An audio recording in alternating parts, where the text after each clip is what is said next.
आज हम यहाँ असेंबल हुए हैं, एक बहुत ही क्रिटिकल मैटर है जो आफ्टर 370 के टूटने के बाद हमारी स्टेट को एक रिवैम्प करने के लिए गवर्नमेंट ऑफ इंडिया ने एक इन्वेस्टमेंट स्ट्रेटजी प्लान करी थी, जिसको हम इंडस्ट्रियल पॉलिसी 2030 के नाम से जानते हैं। वो इंडस्ट्रियल पॉलिसी हमारे माननीय अमित शाह जी, जो हमारे होम मिनिस्टर हैं, उन्होंने इसका इस पॉलिसी का ओपनिंग किया था। ये ओपनिंग किया था 31 अगस्त 2021 में, जिसमें उन्होंने एक प्रॉमिस किया था इंडिया के इन्वेस्टर्स के साथ और J&K की यूटी के साथ कि हम इस यूटी को रिवैम्प करेंगे और जिसमें हम आउटसाइड दी स्टेट के इन्वेस्टर्स को जम्मू एंड कश्मीर में लाएंगे। वो अपने पैसे यहाँ लगाएंगे, यहाँ इन्वेस्टमेंट करेंगे, यहाँ प्लांट एंड मशीनरी डेवलप करेंगे, यूनिट्स लगाएंगे, जिससे हमारे यहाँ के लोगों को एम्प्लॉयमेंट मिलेगी और हमारी स्टेट का एक कायाकल्प चेंज होगा।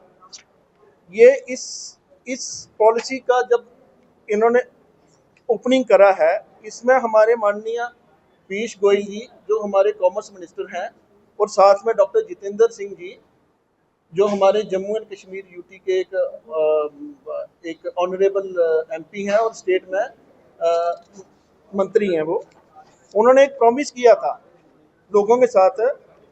मैं वो प्रॉमिस आप लोग सबको पढ़ के सुनाता हूँ। The launch of this new portal under the new sector scheme 21 we will offer the benefit of 28,400 crore, ठीक है, to the industrial sector of Jammu and Kashmir. This is just an estimate. He said in this press briefing, it is just an estimate, ठीक है, and adding that the actual benefit can be greater than this. ये on record है, ये हम अपने से नहीं बोल रहे हैं, ठीक है। इसके बाद पहले मैं आपको बैकग्राउंड ऑफ दी पॉलिसी बता दूंगा, पॉलिसी कैसे आई, किन किन लोगों ने इस पॉलिसी में प्रोमिस किए हैं। वो रिटर्न है, पेपर्स में है, हम अपने से नहीं बोल रहे हैं, ठीक है। 15 अगस्त 1922 को अमित शाह जी ने, ये इकोनॉमिक्स टाइम्स में उनका प्रेस ब्रीफिंग है, जिसमें उन्होंने बोला था कि 50,000 crore to be invested in J&K after the launch of new sector scheme of the industries, ठीक है। मीन्स पहले वो कह रहे थे, हमें प्रॉमिस किया था 2,400 करोड़ का, फिर उन्होंने कहा था कि 50,000 करोड़ तक भी लोग इन्वेस्ट करने के लिए रेडी हैं। ये Amit Shah ji is not an ordinary person, he is the home minister of the country, ठीक है।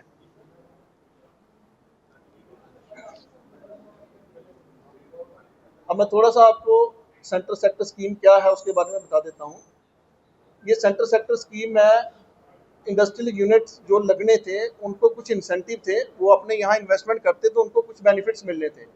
वो बेनिफिट्स जो अदर देन द कंट्री में जो स्कीम्स चल रही हैं इंडस्ट्रियल पॉलिसी की, उससे काफ़ी ज़्यादा बेटर इंसेंटिव थे। इसलिए गवर्नमेंट के प्रॉमिस के ऊपर लोगों ने यहाँ पे अपनी इन्वेस्टमेंट करी और आकर के यहाँ पे यूनिट लगाए। इसमें इन्होंने एक अमाउंट फिक्स किया था कि 28,400 crore plus 15% of the amount, ठीक है। और उसका एक लिमिटेशन पीरियड रखा था कि इस पीरियड के बीच में जिन जिन लोगों ने अप्लाई किया, हम उन लोगों को इस स्कीम का बेनिफिट देंगे। ये स्कीम खत्म होनी थी 30/9/2024 को और रजिस्ट्रेशन कंप्लीट होनी थी 31 मार्च 2025 को, ठीक है। इन्होंने बीच में एक पीरियड में इस पॉलिसी को चलते चलते बंद कर दिया, जबकि there was no official communication from the government side, ठीक है। और लोगों की जो रजिस्ट्रेशन है उसके बाद भी लेते रहे on the promise of the higher authorities, like prime minister साहब ने भी प्रॉमिस किया। हमारे यहाँ जो भी उन्होंने 3 या 4 प्रोग्राम किए हैं 2021 के बाद, उन प्रोग्राम में आप उस पर ऑन रिकॉर्ड देख सकते हो। इसके अलावा HM साहब की जितनी विजिट हुई है उन्होंने भी प्रॉमिस किया। ऑनरेबल LG साहब ने भी जहाँ भी उन्होंने प्रेस कॉन्फ्रेंस की उसमें भी उन्होंने बोला कि ये पॉलिसी हम एक्सटेंड करेंगे। और इसका उन्होंने कोई एप्लीकेशन, किसी की जो एप्लीकेशन वो जो अप्लाई कर रहे थे उसको किसी को रोका नहीं। मीनिंग देयर बाय कि वो चाहते हैं इन्वेस्टमेंट, उनके प्रॉमिस के बेस के ऊपर लोग इन्वेस्टमेंट कर रहे हैं आज भी, बट वो प्रॉमिस इन्होंने एक उसके बाद इस पॉलिसी को अचानक बंद कर दिया। आज की डेट में इस पॉलिसी में 971 यूनिट है उनको बेनिफिट दे दिया गया, सरकार ने उनको बेनिफिट दे दिया। इसके अलावा 570 यूनिट ऐसे हैं, 570 यूनिट जिसकी इन्वेस्टमेंट लगभग 55,000 करोड़ की है। उन्होंने भी उसी पोर्टल पे अप्लाई किया था, उन्होंने भी अपने लैंड ले ली हैं, उन्होंने भी इन्वेस्टमेंट कर दी है, बट उनकी फाइलें भी बिल्कुल कंप्लीट हैं। उसके लिए सरकार आज की डेट में कुछ नहीं कर रही। ठीक है, क्योंकि वो सरकार के प्रॉमिस के ऊपर यहाँ JNK में इन्वेस्टमेंट करने आए हैं। उन लोगों ने अपने किस सिस्टम से अपने वहाँ पे पैसा इकट्ठा करके JNK में लगाया है on the promise of the higher authorities, आज उनके लिए सुनने के लिए कोई नहीं है। ना तो ये पॉलिसी एक्सटेंड हो रही है, ना उनको कोई बेनिफिट दिया जा रहा है। हम आज इस प्रेस कॉन्फ्रेंस के माध्यम से यही कहना चाहते हैं कि इस पॉलिसी को एक्सटेंड किया जाए और जो एम्प्लॉयमेंट और जो JNK के लिए फ्यूचर विजन सरकार ने देखा है उसको सहयोग किया जाए। ठीक है, ये 8 दिसंबर 2024 में ऑनरेबल एलजी साहब एक प्रेस कॉन्फ्रेंस करते हैं, उसमें ये बोलते हैं एलजी साहब कि हमने प्राइम मिनिस्टर और HM को 75,000 करोड़ के लिए लिखा हुआ है। ठीक है, एलजी साहब ऑन हिज ओन नहीं प्रेस कॉन्फ्रेंस कर सकते जब तक हायर अथॉरिटी के साथ डिस्कशन ना हो। इसके अलावा सेकंड प्रेस कॉन्फ्रेंस में उन्होंने जो ये इंडियन इंस्टीट्यूट ऑफ मैनेजमेंट में उनका एक प्रेस ब्रीफिंग हुआ है, ये पूरे मीडिया को उन्होंने एड्रेस किया है। उस मीडिया में भी उन्होंने यही बोला है कि हमने HM साहब और प्राइम मिनिस्टर साहब के साथ इस चीज़ का डिस्कशन किया है और उन्होंने हमें अश्योर किया है। हम वही कह रहे हैं कि जो HM साहब ने या PM साहब ने या ऑनरेबल हमारे फाइनेंस मिनिस्टर साहब हैं, उन्होंने अगर जो अश्योर किया है उसको इम्प्लीमेंट करें। अदरवाइज जो मोरल इन इंडस्ट्रीज जो JNK में जो लोग पैसे आज की डेट में लगा के बैठे हैं, जो इन्वेस्टमेंट करके बैठे हैं, उनका मोरल कैसे आप लोग समझते हो? 6 महीने हो गया, there is no one from the government side जो उनको आश्वासन दे कि आगे क्या होना है। पॉलिसी आज की डेट में बंद है, उनकी इन्वेस्टमेंट की गारंटी के लिए कोई नहीं है। वो DICs में जाते हैं, वो कमिश्नर सेक्रेटरी के पास जाते हैं, वो किसी गवर्नमेंट मिनिस्ट्री के पास जाते हैं, उनकी आवाज़ सुनने वाला कोई नहीं है, कोई एश्योरेंस नहीं दे पा रहा। हर बंदा यही कहता है कि हम बात कर रहे हैं, there is nothing concrete on the ground. तो इस प्रेस कॉन्फ्रेंस का माध्यम आज यही है कि उन लोगों की दर्द जिनको आपने प्रॉमिस करके इस स्टेट में इन्वेस्टमेंट करवाई है, उनकी क्या गलती है? वो अपनी अपनी स्टेटों में काम कर रहे थे, उनकी क्या गलती है कि वो आज यहाँ आके आपके प्रॉमिस के ऊपर वो यहाँ आए हैं और आज आप गवर्नमेंट अथॉरिटी उनसे मुंह मोड़ के खड़े हैं। ये एक डिस्ट्रस्ट है जो एक इंडस्ट्रियल इन्वायरमेंट को यो एक अच्छी दिशा में लेके नहीं जा रहा। ठीक है, बाकी कुछ मेरे साथी और भी हैं, वो इसमें और रोशनी डालेंगे। Thank you. तो सारे प्रेस बंधुओं का धन्यवाद, आप सब यहाँ आए हमें सुनने के लिए, और साथ ही धन्यवाद करता हूँ हमारी इंडियन आर्मड फोर्स का जिन्होंने हमें आज यहाँ सुरक्षित बिठाया है। बहुत बहुत धन्यवाद सेंट्रल गवर्नमेंट का जो आज हमें यहाँ सुरक्षित बिठाया, हमें जिन्होंने हमारा इस माहौल में भी हमें यहाँ सपोर्ट की और हमें यहाँ सुरक्षित रखा। धन्यवाद। पॉलिसी की बात करते हैं, जैसे कि आपको भाई साहब ने बताया, उन्होंने जो बताया उसमें ऑलमोस्ट क्लियर है। जो यूनिट इसमें सब्सिडी के अंदर आ चुके हैं, लगभग 970 यूनिट है, वो ऑलमोस्ट वो यूनिट है जो गवर्नमेंट लैंड के ऊपर बने हैं। उसमें इतनी फॉर्मेलिटीज नहीं थी, ना उनमें कोई CLU का प्रावधान था, उनको इसलिए थोड़ी जल्दी भी बेनिफिट मिला। जिसे 570 जो ये यूनिट बोल रहे हैं पेंडिंग है, उसमें ऑलमोस्ट जो यूनिट है वो प्राइवेट लैंड पे हैं। प्राइवेट लैंड पे कुछ इश्यूज थे जैसे CLU, और CLU में कुछ इश्यूज ऐसे थे जिसमें लगभग 12 से 13 डिपार्टमेंट्स की NOC लेनी पड़ती थी। वो एक थोड़ा लंबा प्रोसीजर था, महीने में एक आध मीटिंग होती थी, उस वजह से वो लेट भी हुए। फिर भी उन्होंने ऑन टाइम 30 सितंबर हमारी डेट थी, 30 सितंबर के अंदर हमें उसको अंदर पोर्टल पे चढ़ाना था, वो हमने चढ़ाया।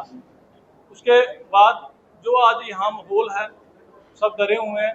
उस माहौल के अंदर भी हम सब जो बाहर से इन्वेस्टर्स हैं, लोकल्स हैं, सब आज की डेट में भी इन्वेस्ट करने के लिए तैयार हैं, यहाँ फैक्ट्री लगाने के लिए तैयार हैं, जिससे लगभग 40,000 एम्प्लॉयज़ और यहाँ लगेगा, जो लोकल एम्प्लॉयमेंट बढ़ाएगा।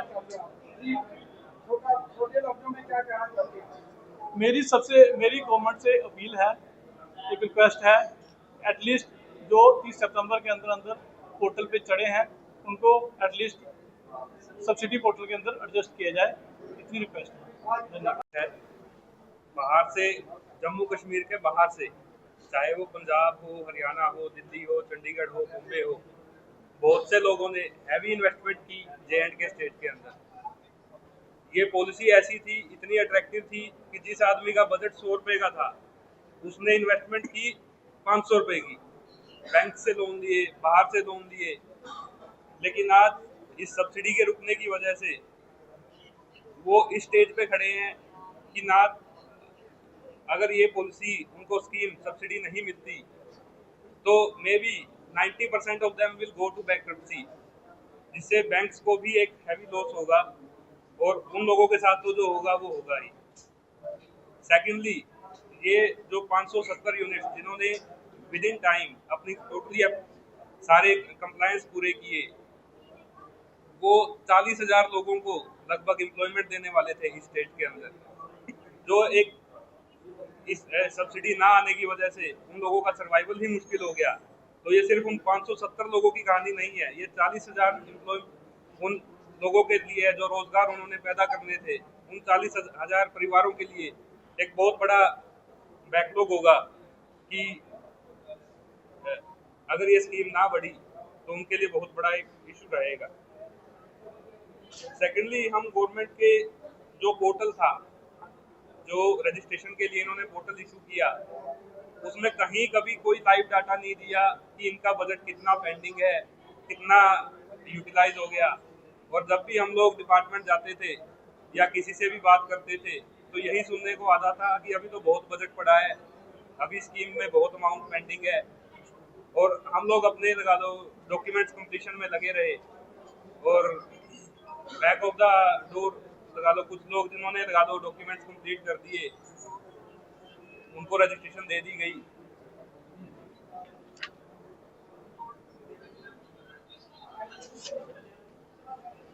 थर्डली, जो ये एप्लीकेशंस 28,400 करोड़ रुपए की जो एप्लीकेशंस गवर्नमेंट के पास आई, उस एप्लीकेशन के अंदर बहुत सारी इनएलिजिबल मशीनरी भी इंक्लूडेड है। 18% GST अमाउंट इंक्लूडेड है, जो सब्सिडी देते वक्त उनको उनके अमाउंट में से माइनस होगी। तो इस 28,400 में से भी एक बहुत बड़ा अमाउंट बचने वाला है। तो हमारी सरकार से रिक्वेस्ट है कि एटलीस्ट जो 18% का GST का अमाउंट है, एटलीस्ट वो लेस करके फर्दर आप रजिस्ट्रेशन आगे लोगों को दीजिए। फर्दर इनएलिजिबल मशीनरी का कंपोनेंट भी लगभग 8 से 10% आता है, तो उसको भी इन एप्लीकेशंस में से माइनस करके बाकी लोगों को रजिस्ट्रेशन प्रोवाइड की जाए।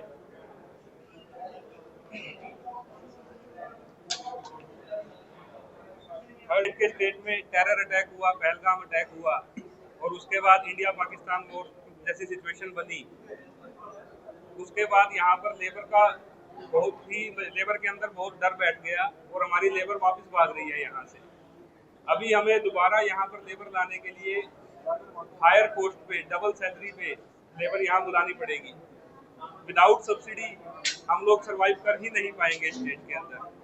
तो हमारी सरकार से रिक्वेस्ट है, काइंडली